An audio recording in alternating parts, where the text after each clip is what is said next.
வெறும் 120 கோடியில ஒரு பிரம்மாண்டத்த காமிச்சுட்டாங்க கன்னட சினிமா. இந்த படத்த 120 கோடில எடுத்தாங்கிறத நம்ப முடியல. ஏன்னா, அந்த உலகத்துக்குள்ளேயே நம்மள அப்படியே கொண்டு போயிடுது. அந்த உண்மையிலேயே எல்லாம் செட்டு போட்டு எடுப்பாங்க. ஆனா, இவங்க ரியல் காட்டுல போயி, அந்த காடம், அந்த காஸ்டியூமு, அவ்வளோ ஜூனியர் ஆர்டிஸ்ட் குரூப்லாம் வச்சு எடுத்தது உண்மையிலேயே ரொம்ப பிரம்மாண்டமா இருக்கு. கதைன்லாம் பார்த்தா நார்மல் ஸ்டோரி தான். பெருசா சொல்லிக்கிறதுக்கு இல்ல. ஆனா, கடைசியா வர செகண்ட் ஹாஃப் ஃபுல்லுமே ஏதோ ஒரு கிளைமேக்ஸ்ல போன மாரியே இருக்குது படம்.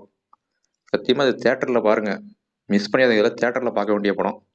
நம்ம ஊர்லலாம் 300 கோடி போட்டு கூட இது மாரி ஒரு படம் எடுக்க மாட்டேங்கிறானுங்க. வேஸ்ட் பண்றாங்க. நடிகர்களுக்குமே சம்பளம் குடுத்துட்டு மொத்த படத்தையும் கெடுத்து வைக்கிறானுங்க. உண்மையிலேயே இது 120 கோடிங்கிறது ரொம்ப மலைப்பா இருக்கு. சத்தியமா மிஸ் பண்ணிடாதீங்க. வேற லெவல் படம்.